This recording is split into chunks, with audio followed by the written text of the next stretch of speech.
참, 너가 내 다리를 고치겠다고? 그래, 그러면 고쳐봐. 그러면 내가 5억 줄게. 태원의 웃음소리가 거실에 울렸습니다. 4년 만에 들어보는 큰 목소리였죠. 하지만 서연은 전혀 물러서지 않고 오히려 한 발 더 다가왔어요. 회장님의 다리는 고장 난 게 아니에요. 순간 거실의 공기가 얼어붙었습니다. 뭐라고? 태원의 손이 떨렸습니다. 그는 휠체어의 팔걸이를 꽉 잡았어요. 네가 뭘 안다고. 세계 최고의 의사들도 포기한 다리를. 서연이 조용히 대답했습니다. 의사들은 그때 김 집사가 황급히 들어왔습니다. 이게 무슨 무례한 행동입니까? 당장 나가세요! 그때 손짓으로 집사를 멈춰 세우고 태원이 차갑게 말했습니다. 그런 헛소리를 들을 시간은 없어. 나가. 하지만 서연은 마지막으로 한마디를 남겼죠. 그녀는 태원의 눈을 똑바로 바라보며 말했습니다. 일주일만 시간을 주세요. 제가 틀렸다면 다시는 오지 않을게요. 태원은 대답하지 않았습니다. 모두가 돌아가고 난 뒤 이상하게도 마음속에서 뭔가가 꿈틀거렸습니다. 그리고 그는 천천히 자신의 다리를 내려다봤습니다. 4년 동안 한 번도 제대로 보지 않았던 다리를요. 태원이 중얼거렸습니다. 말도 안 돼. 하지만 서연의 눈빛이 자꾸만 떠올랐습니다. 그 확신에 찬 눈빛이 말이죠. 밤이 깊어갔습니다. 태원은 여전히 어둠 속에 있었어요. 하지만 그 어둠 속 어딘가에서 작은 빛 한 줄기가 비치기 시작했죠. 작은 한 줄기의 빛이 어디까지 다다르는지 끝까지 함께 지켜봐 주세요. 불과 2시간 전 한남동 대저택의 거실은 언제나 어두웠습니다. 커다란 창문들은 두꺼운 커튼으로 가려져 있었고 햇빛은 한 줄기도 들어오지 못했죠. 그 어둠 속에서 태원은 휠체어에 앉아 있었습니다. 한때는 대한민국 최고의 기업가였던 68세의 노인이었죠. 그의 눈은 텅 비어 있었습니다. 마치 영혼이 빠져나간 것처럼요. 4년 전 그날이 떠올랐습니다. 제주도로 가던 가족 여행이었죠. 아내와 아들 부부 그리고 손자까지 모두가 행복했던 그날 빗길에서 미끄러진 트럭이 그들의 차를 덮쳤습니다. 순간적이었어요. 눈 깜짝할 사이에 모든 것이 끝났죠. 태원만 살아남았습니다. 아니, 살아남았다고 할 수 있을까요? 척추가 완전히 손상되어 하반신은 전혀 움직이지 않았으니까요. 회장님, 점심 식사 준비됐습니다. 김 집사가 조용히 문을 열고 들어왔습니다. 하지만 태원은 대답하지 않았어요. 그저 창밖의 어둠만 바라볼 뿐이었죠. 오늘도 안 드실 건가요? 여전히 침묵이었습니다. 김 집사는 한숨을 쉬며 물러났어요. 이런 날들이 벌써 수백 번째였으니까요. 태원은 혼자 중얼거렸습니다. 차라리 나도 그때 함께 갔어야 했어. 그의 목소리는 메말라 있었습니다. 4년 동안 제대로 된 대화를 나눈 적이 거의 없었으니까요. 세계 최고의 의사들이 왔다 갔습니다. 하지만 모두가 고개를 저었죠. 척추신경이 완전히 끊어졌습니다. 회복은 불가능합니다. 그 말을 들을 때마다 태원의 마음속 뭔가가 조금씩 더 죽어갔습니다. 오후 2시가 되자 현관문이 열리는 소리가 들렸습니다. 새로운 가정부가 오는 날이었죠. 이전 가정부들은 모두 한 달을 못 채우고 그만뒀습니다. 태원의 차가운 태도를 견디지 못했으니까요. 안녕하세요, 회장님. 저는 박미숙이라고 합니다. 48세의 중년 여성이 정중하게 인사했습니다. 그녀 옆에는 젊은 여성이 서 있었죠. 제 딸 서연이에요. 대학교 4학년이라 주말에만 저를 도우러 왔습니다. 태원은 여전히 아무 말도 하지 않았습니다. 그저 휠체어에 앉아 있을 뿐이었죠. 그런데 그때였습니다. 서연이 태원에게 다가왔어요. 그녀의 눈은 뭔가 다른 빛을 담고 있었습니다. 호기심? 아니면 연민? 태원은 알 수 없었죠. 서연은 천천히 태원의 휠체어 주변을 돌았습니다. 마치 뭔가를 조사하는 것처럼요. 그녀의 시선은 태원의 다리에서 표정으로 다시 손으로 옮겨갔죠. 갑자기 서연이 입을 열었습니다. 회장님, 그녀의 목소리는 부드러웠지만 단호함이 묻어 있었어요. 다리가 진짜로 안 움직이는 건가요? 아니면 서연은 잠시 멈췄습니다. 그리고 태원의 눈을 똑바로 바라보며 말을 이었죠. 움직이고 싶지 않은 건가요? 순간 거실의 공기가 얼어붙었습니다. 미숙의 얼굴이 하얗게 질렸어요. 그녀는 급하게 딸의 팔을 잡았죠. 서연아, 무슨 말을 그렇게? 하지만 태원의 반응은 예상과 달랐습니다. 그의 눈에 처음으로 빛이 돌았어요. 분노 아니면 놀라움? 뭐라고? 태원의 목소리가 거실에 울렸습니다. 4년 만에 들어보는 큰 목소리였죠. 서연은 전혀 물러서지 않았습니다. 오히려 한 발 더 다가왔어요. 저는 심리학과 4학년 박서연입니다. 그리고 제가 보기에는 그녀는 잠시 숨을 고른 뒤 말했습니다. 회장님의 다리는 고장 난 게 아니에요. 그저 깊은 잠에 빠져 있을 뿐이죠. 태원의 손이 떨렸습니다. 그는 휠체어의 팔걸이를 꽉 잡았어요. 내가 뭘 안다고 세계 최고의 의사들도 포기한 다리를. 의사들은 몸만 봤겠죠. 서연이 조용히 대답했습니다. 하지만 저는 마음을 보고 있어요. 그리고 회장님의 마음은 지금 문을 꽁꽁 닫고 있어요. 다리뿐만 아니라 모든 것에 대해서요. 김 집사가 황급히 들어왔습니다. 이게 무슨 무례한 행동입니까? 당장 나가세요. 하지만 태원이 손을 들어 김 집사를 막았습니다. 됐네. 그리고 서연을 바라보며 물었죠. 그래서 뭘 어쩌겠다는 건가? 서연의 입가에 작은 미소가 번졌습니다. 할아버지의 다리를 깨워드릴게요. 마음이 먼저 깨어나면 몸도 따라올 거예요. 태원은 코웃음을 쳤습니다. 어린 것이 무슨 동화책을 읽고 왔나? 동화가 아니에요. 서연의 목소리는 진지했습니다. 심신상관 이론이라고 들어보셨나요? 우리 몸과 마음은 서로 연결되어 있어요. 마음이 포기하면 몸도 포기해요. 하지만 반대로 그녀는 태원의 눈을 똑바로 바라보며 말했습니다. 마음이 다시 살아나면 몸도 다시 살아날 수 있어요. 태원은 처음으로 이상한 감정을 느꼈습니다. 분노도 슬픔도 아닌 뭔가 잊고 있던 감정이었죠. 희망? 아니, 그럴 리 없다고 태원은 고개를 저었습니다. 희망은 4년 전에 가족과 함께 묻었으니까요. 나가.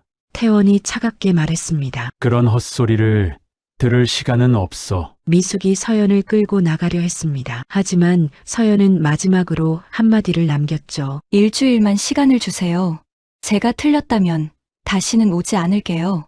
태원은 대답하지 않았습니다. 하지만 그의 시선은 서연의 뒷모습을 쫓고 있었죠. 문이 닫히고 다시 어둠이 찾아왔습니다. 태원은 혼자 남았어요. 하지만 이상하게도 마음속에서 뭔가가 꿈틀거렸습니다. 아주 작고 희미한 무언가가. 그는 천천히 자신의 다리를 내려다봤습니다. 4년 동안 한 번도 제대로 보지 않았던 다리를요. 깊은 잠이라고. 태원이 중얼거렸습니다. 말도 안 돼. 하지만 그의 목소리에는 확신이 없었습니다. 처음으로 의심이 들었어요. 정말로 다리가 고장 난 걸까? 아니면 태원은 고개를 저었습니다. 그런 생각은 위험했으니까요. 다시 희망을 가졌다가 무너지면 이번에는 정말로 견딜 수 없을 테니까요. 하지만 서연의 눈빛이 자꾸만 떠올랐습니다. 그 확신에 찬 눈빛이. 밤이 깊어갔습니다. 태원은 여전히 어둠 속에 있었어요. 하지만 그 어둠 속 어딘가에서 작은 빛 한 줄기가 비치기 시작했죠. 아주 희미하고 작은 빛이었지만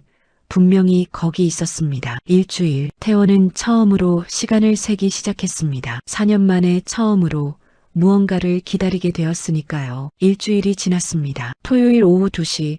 약속한 시간이었죠. 태원은 거실에서 기다리고 있었어요. 아니, 기다린다고 할 수 있을까요? 그저 평소처럼 휠체어에 앉아 있었을 뿐이니까요. 하지만 뭔가 달랐습니다. 오늘따라 시계를 자주 봤거든요. 현관문이 열렸습니다. 미숙과 서연이 들어왔죠. 서연은 큰 가방을 메고 있었어요. 그 안에는 두꺼운 책들과 서류가 가득했죠. 안녕하세요, 할아버지.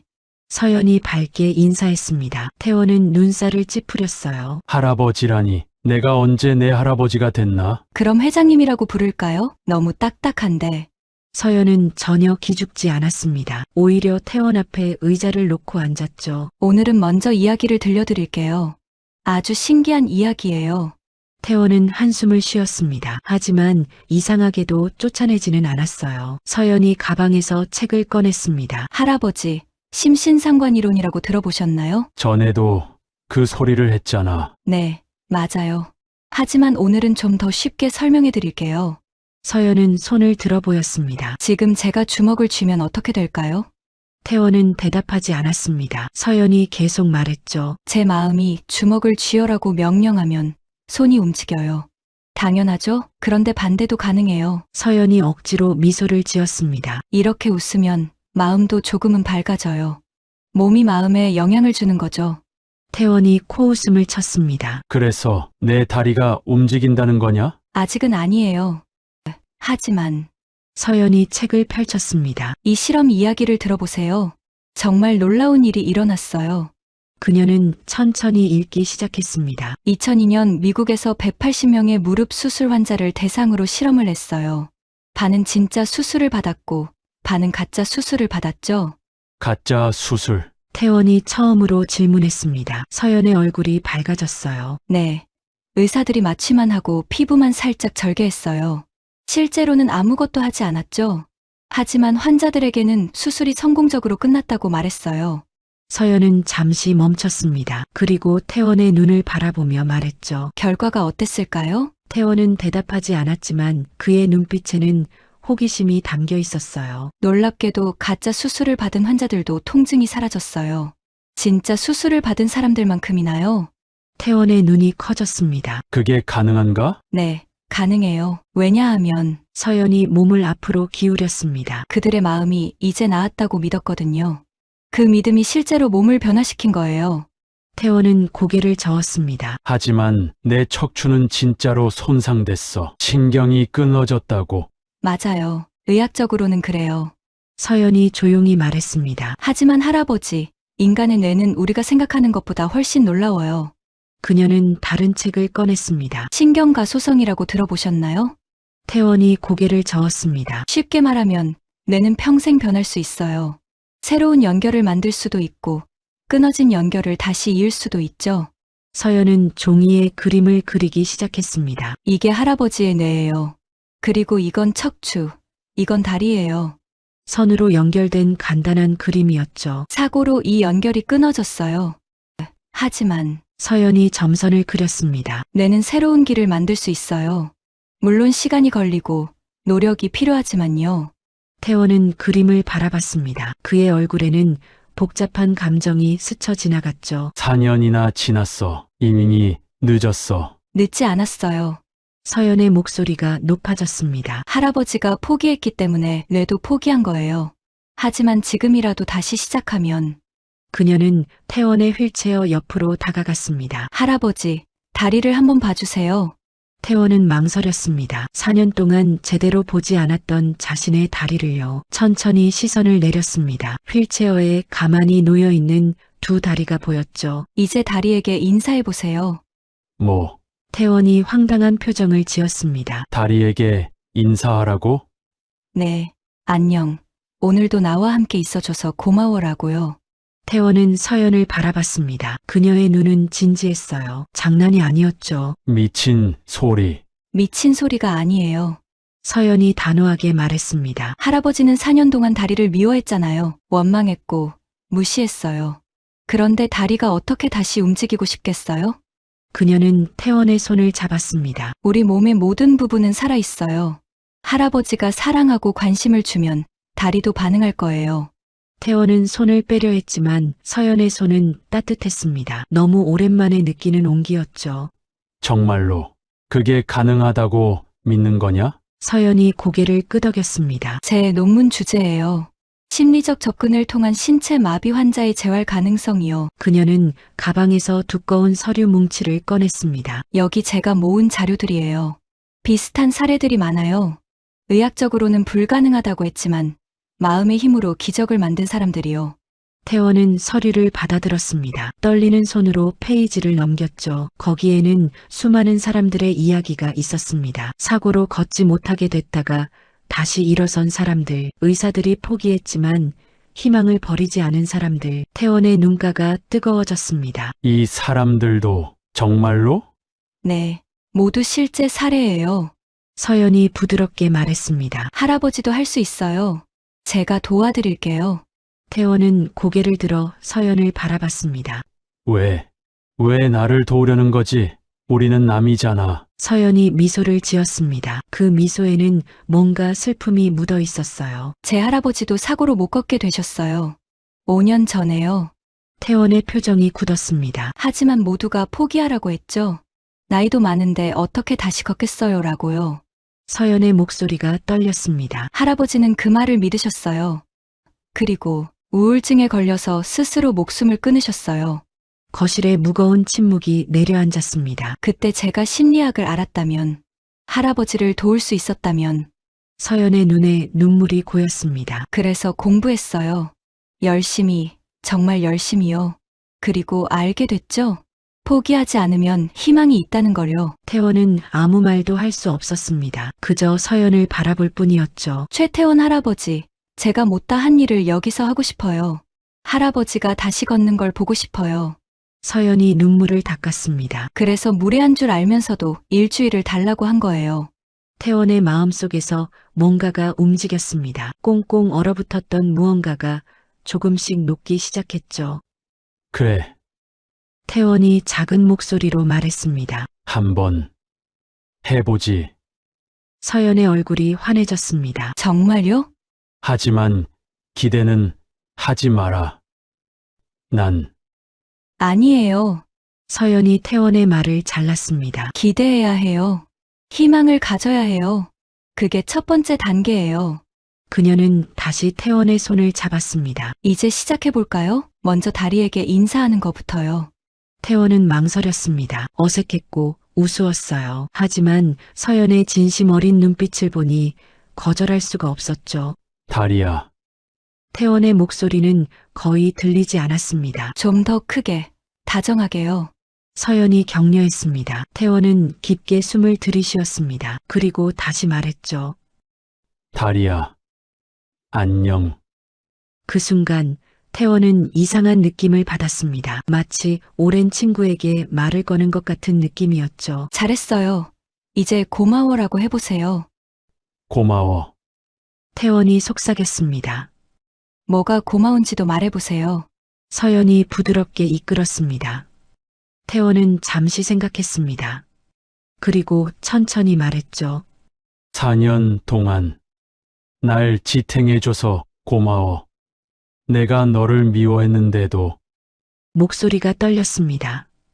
포기하지 않고 여전히 여기 있어줘서 고마워.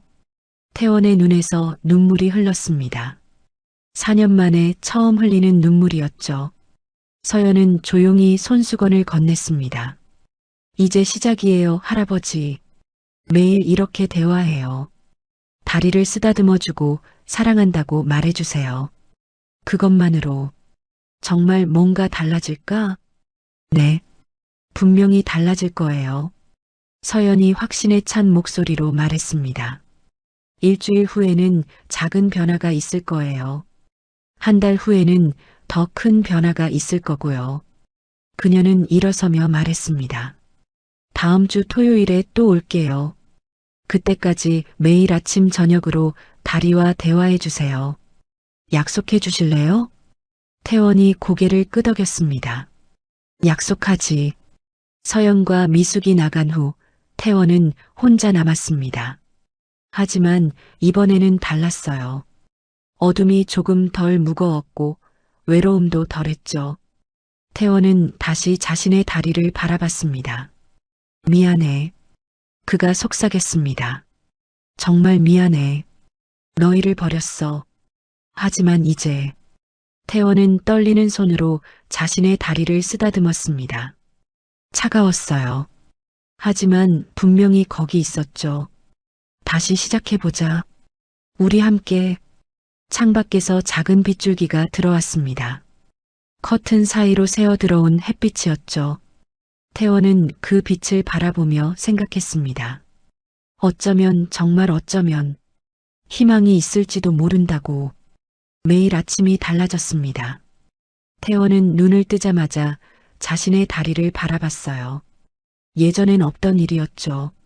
4년 동안 그는 다리를 투명인간 취급했으니까요. 좋은 아침, 다리야. 처음엔 어색했습니다. 마치 벽에 대고 말하는 것 같았죠. 하지만 약속은 약속이었어요. 일주일째 토요일이 다가왔습니다. 서연은 약속대로 왔어요. 이번에는 더 큰 가방을 메고 있었죠. 할아버지, 일주일 동안 잘 지내셨어요? 서연의 목소리는 밝았습니다. 마치 오랜 친구를 만난 것처럼요. 태원은 고개를 끄덕였습니다. 매일 다리와 대화했어. 정말요? 어떤 이야기를 하셨어요? 서연이 의자에 앉으며 물었습니다. 그녀의 눈은 호기심으로 반짝였죠. 태원은 잠시 망설였습니다. 그냥 안부를 물었지. 오늘 기분이 어떠냐고. 다리가 뭐라고 대답했나요? 이상한 질문이었습니다. 하지만 서연은 진지했어요. 대답은 없었어. 당연하지. 아직은요. 서연이 미소를 지었습니다. 하지만 할아버지가 계속 말을 걸면 언젠가는 대답할 거예요. 그녀는 가방에서 뭔가를 꺼냈습니다. 작은 공이었죠. 오늘은 이걸로 다리를 마사지해 볼게요. 자극을 주면서 대화하는 거예요. 서연은 태원의 발목부터 천천히 공을 굴렸습니다. 부드럽게, 아주 부드럽게요. 할아버지도 다리에게 말을 걸어주세요. 지금 만지고 있어. 느껴지니? 라고요. 태원은 서연이 시키는 대로 했습니다. 다리야, 지금 서연이가 너를 만지고 있어. 느껴지니? 물론 아무 느낌도 없었습니다. 4년 동안 그랬듯이요. 서연은 포기하지 않았어요. 계속해서 다리를 마사지했죠. 발가락부터 무릎까지 천천히 올라갔다가 다시 내려왔어요. 신경가소성 이야기 기억하세요? 뇌는 새로운 연결을 만들 수 있다고 했잖아요. 서연이 설명했습니다. 지금 할아버지의 뇌는 다리로 가는 새로운 길을 찾고 있어요. 시간이 걸릴 뿐이죠. 30분쯤 지났을까요? 태원은 계속 다리와 대화했고 서연은 계속 마사지를 했어요. 그런데 갑자기 태원의 눈이 커졌습니다. 왜 그러세요? 서연이 손을 멈추고 물었어요. 지금 뭔가 태원의 목소리가 떨렸습니다. 발가락 끝에 뭔가 느껴졌어. 서연의 얼굴이 환해졌습니다. 정말요? 어떤 느낌이었어요? 잘 모르겠어. 아주 약하게 저리는 것 같기도 하고. 태원은 자신의 발가락을 뚫어지게 바라봤습니다. 정말로 느낀 걸까? 아니면 상상일까? 그게 시작이에요. 서연이 흥분해서 말했습니다. 할아버지의 뇌가 다리를 다시 인식하기 시작한 거예요. 하지만 태원은 확신할 수 없었습니다. 착각일지도 몰라. 아니에요. 절대 착각이 아니에요. 서연이 단호하게 말했습니다. 할아버지가 느꼈다면 그건 진짜예요. 의심하지 마세요. 그날 서연은 더 오래 머물렀습니다. 계속해서 다리를 자극하고 태원과 함께 대화를 나눴죠. 떠나기 전에 서연은 숙제를 내줬습니다. 이번 주에는 다리에게 이야기도 들려주세요. 옛날 추억이나 즐거웠던 일들을요. 그게 무슨 도움이 되지? 감정이 중요해요. 행복한 감정을 느끼면 몸도 더 잘 반응해요. 서연이 설명했습니다. 그리고 매일 다리를 쓰다듬어 주세요. 사랑한다고 말하면서요. 2번째 주가 지나갔습니다. 태원은 정말로 다리에게 이야기를 들려줬어요.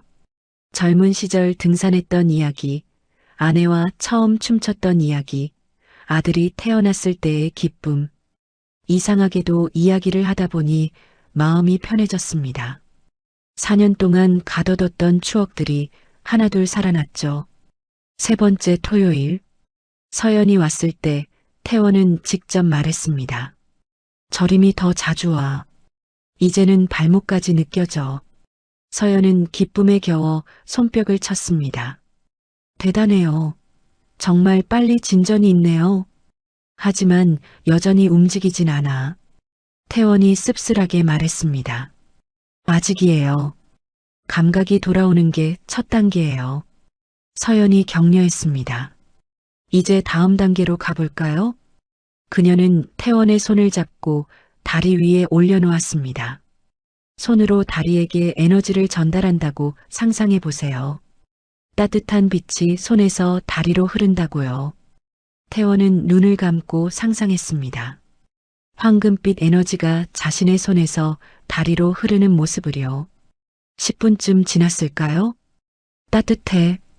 태원이 놀라서 눈을 떴습니다. 다리가 따뜻해. 정말이었습니다. 차갑기만 했던 다리에 온기가 돌고 있었어요. 서연은 눈물을 글썽였습니다. 봐요. 할아버지가 해냈어요. 하지만 바로 그때였습니다. 김 집사가 문을 벌컥 열고 들어왔어요. 그의 얼굴은 심각했죠. 회장님, 이게 뭐 하는 짓입니까? 태원이 놀라서 물었습니다. 무슨 말인가? 이 여자가 회장님을 속이고 있습니다. 김 집사가 서연을 가리키며 말했습니다. 제가 조사해봤습니다. 심리학과 학생 맞지만 교수님들도 이런 치료는 불가능하다고 했답니다. 서연의 얼굴이 하얗게 질렸습니다. 그건 게다가 어머니와 함께 회장님의 재산을 노리는 거 아닙니까? 김 집사의 목소리가 높아졌습니다. 젊은 여자가 늙은 노인을 현혹시켜서 그만. 태원이 소리쳤습니다. 김 집사, 당장 나가. 회장님, 정신 차리세요. 저들에게 속고 계신 겁니다. 김 집사가 애원했습니다. 의학적으로 불가능한 일이에요. 가짜 희망에 속지 마세요. 태원은 서연을 바라봤습니다. 그녀의 눈에는 눈물이 고여 있었어요. 할아버지, 저는 서연의 목소리가 떨렸습니다. 정말로 할아버지를 돕고 싶었어요. 재산 같은 건 관심도 없어요. 태원의 마음이 흔들렸습니다. 김 집사의 말도 일리가 있었어요. 의학적으로 불가능한 일을 대학생이 해낸다는 게 말이 되나요? 하지만 태원은 자신의 다리를 바라봤습니다. 분명히 느꼈어요. 저림도 온기도. 그건 거짓말이 아니었죠. 김 집사, 태원이 차분하게 말했습니다. 자네가 날 걱정하는 마음은 고맙네. 하지만 그는 서연을 바라보며 말을 이었습니다. 이 아이는 진심이야. 내가 느끼고 있어. 회장님, 나가게. 그리고 다시는 이런 말 하지 말게. 김 집사는 분한 표정으로 나갔습니다. 문이 닫히고 거실에는 무거운 침묵이 흘렀어요. 서연이 먼저 입을 열었습니다. 할아버지, 정말 죄송해요. 교수님들이 반대한 건 사실이에요. 태원이 놀라서 쳐다봤습니다. 다들 그런 건 의학적으로 불가능하다. 학생이 함부로 환자를 상대하면 안 된다고 했어요. 서연의 눈에서 눈물이 흘렀습니다. 하지만 저는 믿어요. 마음의 힘을요. 그리고 할아버지도 믿어요. 태원은 한참 동안 서연을 바라봤습니다. 그리고 천천히 말했죠. 나도 널 믿는다. 서연이 고개를 들었습니다. 정말요? 그래. 내가 거짓말쟁이가 아닌 건 알아. 태원이 부드럽게 웃었습니다. 그리고 무엇보다 내 다리가 널 믿고 있어. 서연은 울면서도 웃었습니다. 감사해요, 할아버지. 정말 감사해요. 그날 이후로 뭔가 달라졌습니다. 태원은 더 적극적으로 다리와 대화했어요. 의심 없이 온전히 믿으면서요. 그리고 놀라운 일이 일어났습니다. 넷째 주 토요일, 서연이 오기 전 태원은 혼자 앉아 있었어요. 여느 때처럼 다리와 대화하면서요. 다리야, 오늘은 어떠니? 서연이가 곧 올 텐데. 바로 그때였습니다. 태원의 발가락이 꿈틀거렸어요. 아주 작은 움직임이었지만 분명했습니다. 태원은 믿을 수 없어서 다시 시도했습니다. 발가락아, 움직여봐. 그리고 정말로 발가락이 움직였습니다. 태원은 소리치고 싶었어요. 하지만 목소리가 나오지 않았죠. 너무 벅차서, 너무 감격스러워서 현관문이 열렸습니다. 할아버지, 서연의 밝은 목소리가 들렸어요. 태원은 휠체어를 돌려 서연을 바라봤습니다. 그의 얼굴에는 믿을 수 없는 기쁨이 가득했죠. 서연아. 태원의 목소리가 떨렸습니다. 발가락이 움직였어. 서연은 가방을 떨어뜨리고 달려왔습니다. 정말요? 정말로 움직였어요? 그래, 봐. 태원은 다시 발가락을 움직여 보였습니다. 아주 작은 움직임이었지만 그것은 기적이었어요. 서연은 태원의 손을 잡고 펑펑 울었습니다. 해냈어요. 할아버지가 해냈어요. 태원도 울었습니다. 4년 만에 흘리는 기쁨의 눈물이었죠. 내 덕분이야. 내가 없었다면. 아니에요. 서연이 고개를 저었습니다. 할아버지가 포기하지 않았기 때문이에요. 할아버지의 마음이 다리를 깨운 거예요. 두 사람은 한참 동안 울고 웃었습니다. 작은 기적이 시작된 순간이었어요. 그리고 태원은 알았습니다. 이게 끝이 아니라 시작이라는 걸요. 앞으로 더 많은 기적이 기다리고 있다는 걸요. 창밖으로 따스한 햇빛이 쏟아져 들어왔습니다. 커튼을 열지도 않았는데 말이죠. 발가락이 움직인 지 일주일이 지났습니다. 태원은 매일같이 연습했어요. 발가락을 움직이고 발목에 힘을 주려고 애썼죠. 하지만 진전은 더뎠습니다. 발가락 외에는 아무것도 움직이지 않았으니까요. 그런 태원을 지켜보는 시선이 있었습니다. 김 집사였죠. 회장님, 정말로 괜찮으신 겁니까? 김 집사는 기회가 있을 때마다 물었어요. 그 여자들한테 속고 계신 건 아닌지. 태원은 그때마다 화를 냈습니다. 한 번 더 그런 소리 하면 당장 나가.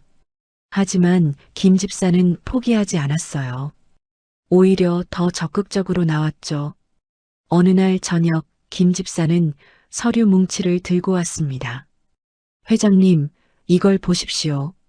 뭔가 박미숙 씨와 박서연 씨에 대해 조사한 자료입니다. 태원의 눈썹이 찌푸려졌습니다. 내가 조사하라고 했나? 회장님을 위해서입니다. 김 집사는 서류를 펼쳤어요. 박미숙 씨는 빚이 많습니다. 남편이 사업에 실패해서요. 그리고 박서연 씨는 그만. 태원이 소리쳤습니다. 하지만 김 집사는 계속했어요. 대학 등록금도 제대로 못 내고 있습니다. 휴학을 고민 중이라더군요. 태원의 가슴이 철렁했습니다. 그래서 분명합니다. 돈이 목적이에요. 김 집사의 목소리에는 확신이 담겨 있었죠. 회장님께 잘 보여서 돈을 받으려는 겁니다. 그 무슨 다리 치료라는 핑계로요. 태원은 아무 말도 할 수 없었습니다. 사실 마음 한구석에서는 의심이 들기도 했어요. 정말로 서연이가 순수한 마음으로 자신을 돕는 걸까? 그리고 이것 보세요. 김 집사는 신문 기사를 보여줬습니다. 가짜 치료로 노인들 속여 수억 원 편취한 사기단 검거. 요즘 이런 사기가 많습니다. 노인들의 희망을 이용해서 태원의 마음이 흔들렸습니다. 그날 밤 태원은 잠을 이룰 수 없었어요. 김 집사의 말이 계속 머릿속에 맴돌았죠. 정말로 내가 속고 있는 걸까? 서연이의 눈물도 연기였을까? 의심은 눈덩이처럼 커져갔습니다. 토요일이 왔습니다. 서연이 밝은 얼굴로 들어왔어요. 할아버지, 이번 주는 어떠셨어요? 하지만 태원의 표정은 차가웠습니다. 앉아. 서연은 뭔가 이상함을 느꼈습니다. 평소와 다른 태원의 목소리였으니까요. 할아버지, 무슨 일 있으세요? 태원은 한참을 말없이 서연을 바라봤습니다. 그리고 천천히 입을 열었죠. 너희 집이 어렵다며? 서연의 얼굴이 굳었습니다. 네. 빚도 많고 등록금도 못 낸다고 들었어. 서연의 눈이 흔들렸어요. 그게 누가 그런 말을. 그래서 날 이용하려고 한 거냐? 태원의 목소리가 날카로워졌습니다. 돈이 필요해서 늙은이 하나 속여서 돈이나 뜯어내려고. 서연의 눈에서 눈물이 쏟아졌습니다. 할아버지, 그게 아니에요. 정말로. 됐어. 태원이 차갑게 말했습니다. 더 이상 오지 마. 너도 내 어머니도. 할아버지. 서연이 울면서 매달렸습니다. 제발 제 말을 들어주세요. 저는 정말로. 나가. 태원이 소리쳤습니다. 당장 나가. 다시는 얼굴도 보고 싶지 않아. 서연은 무너져 내렸습니다. 바닥에 주저앉아 흐느꼈죠. 저는 정말로 할아버지가 좋았어요. 진짜 할아버지처럼. 그녀의 목소리는 떨렸습니다. 돈 같은 건 관심도 없었어요.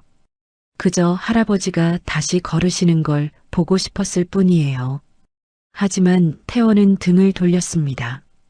김 집사, 이 사람들을 내보내. 김 집사가 들어와 서연과 미숙을 끌어냈습니다. 서연은 마지막으로 태원을 돌아봤어요. 할아버지, 행복하세요. 그리고 다리와의 대화. 멈추지 마세요. 문이 닫혔습니다. 태원은 혼자 남았어요. 그의 가슴 속에서는 뭔가가 툭 하고 끊어졌습니다. 그날 밤 이상한 일이 일어났습니다. 태원이 발가락을 움직이려 했지만 꿈쩍도 하지 않았어요. 뭐야? 왜? 다시 시도했습니다. 하지만 발가락은 돌처럼 굳어 있었죠. 그뿐만이 아니었습니다. 며칠 전부터 느껴지던 따뜻함도 사라졌어요. 다리는 다시 차갑고 무감각해졌죠. 태원은 당황했습니다. 다리야, 왜 이러니? 나야, 태원이야. 하지만 다리는 대답하지 않았습니다. 마치 죽은 것처럼요. 그때 태원은 깨달았습니다. 내가 서연이를 의심하니까 다리도 나를 의심하는구나. 내가 다시 포기하니까 다리도 포기했구나. 후회가 밀려왔습니다.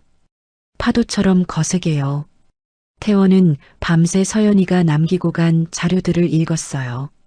그녀가 얼마나 열심히 공부했는지, 얼마나 진심으로 자신을 도우려 했는지 알 수 있었죠. 자료 속에는 서연의 메모도 있었습니다. 최태원 할아버지는 내 두 번째 할아버지다. 꼭 걷게 해드리고 싶다. 이번엔 실패하지 않을 거다. 태원의 눈에서 눈물이 흘렀습니다. 내가 뭘 한 거지? 진심으로 날 도우려던 아이를 내가 쫓아냈어. 태원은 자신의 다리를 내려다봤습니다. 차갑고 무거운 다리를요. 미안해. 정말 미안해.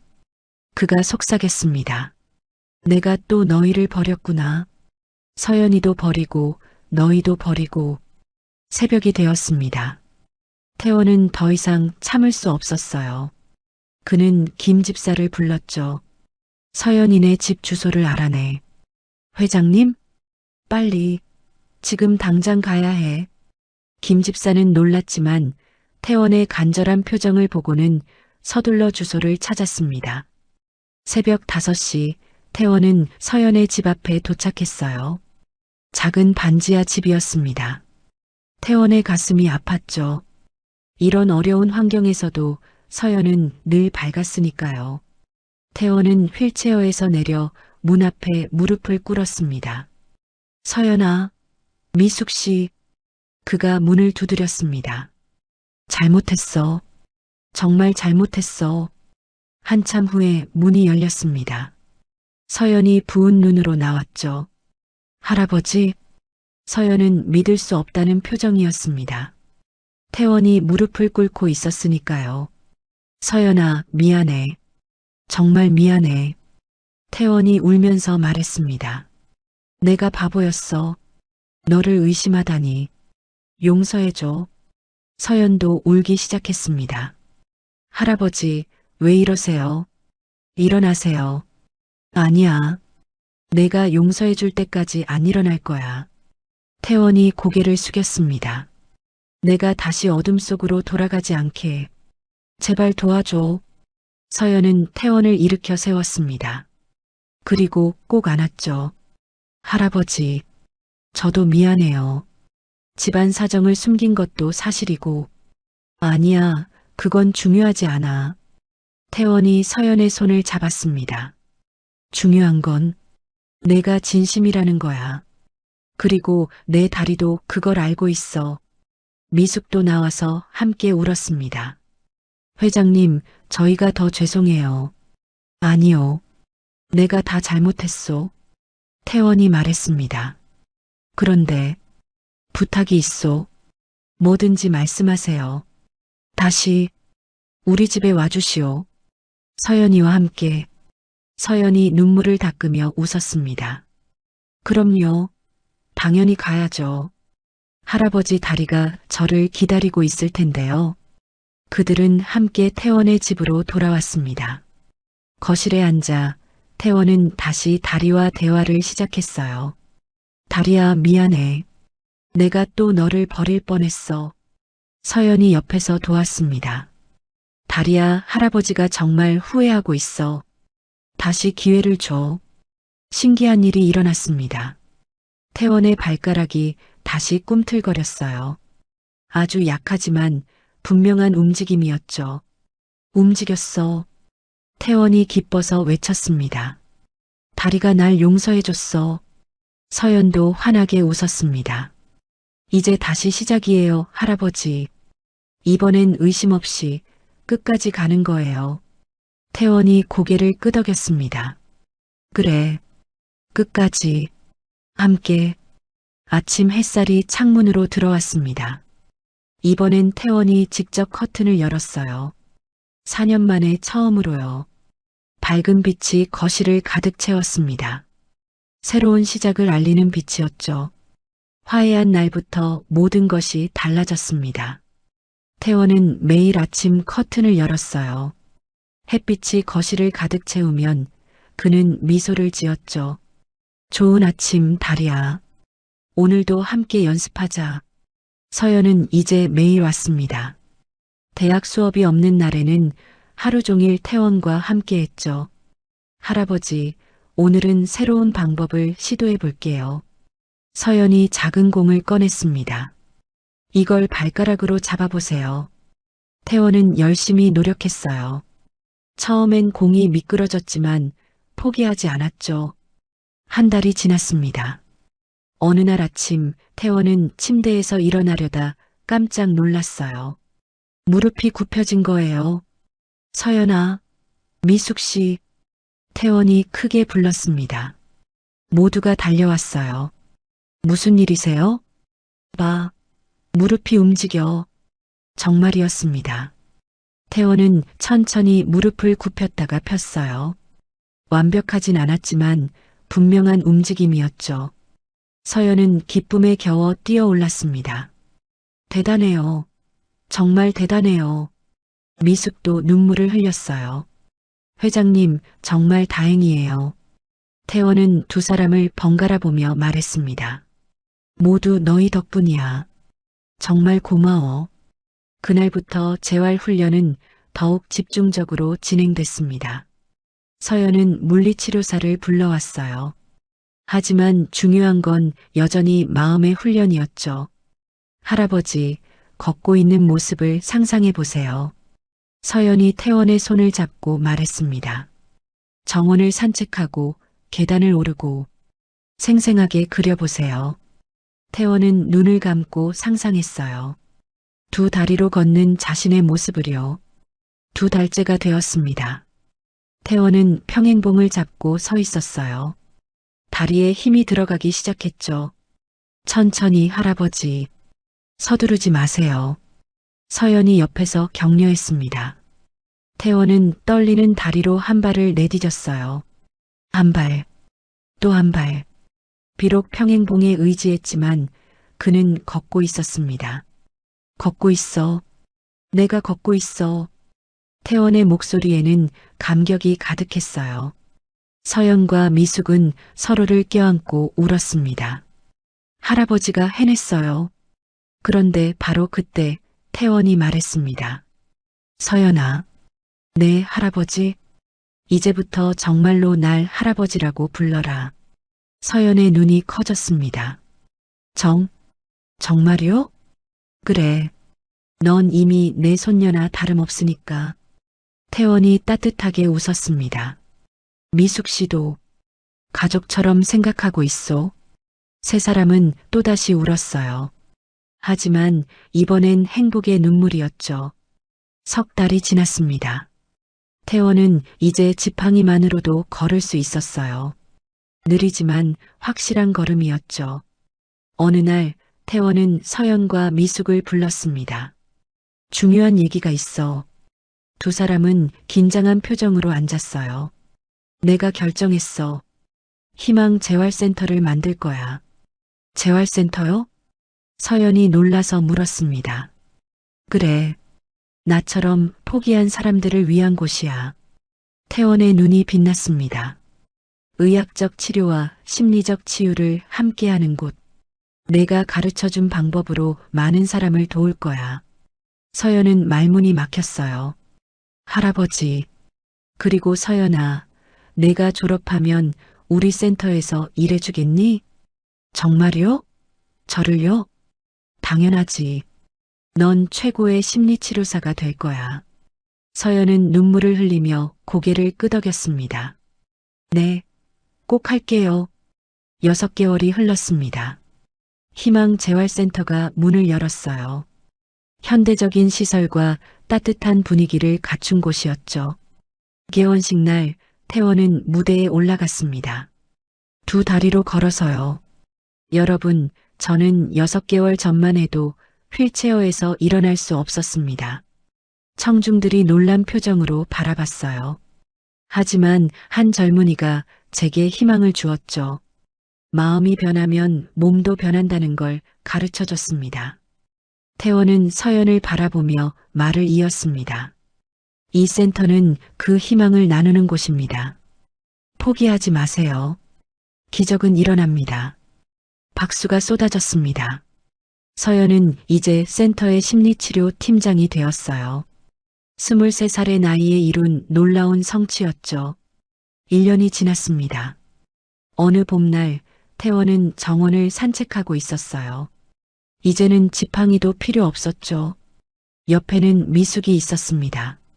미숙 씨, 태원이 갑자기 멈춰 섰어요.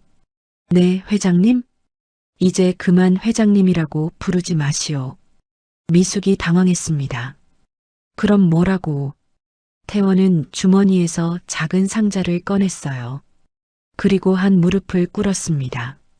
나와 결혼해 주시오. 미숙의 눈이 동그래졌어요.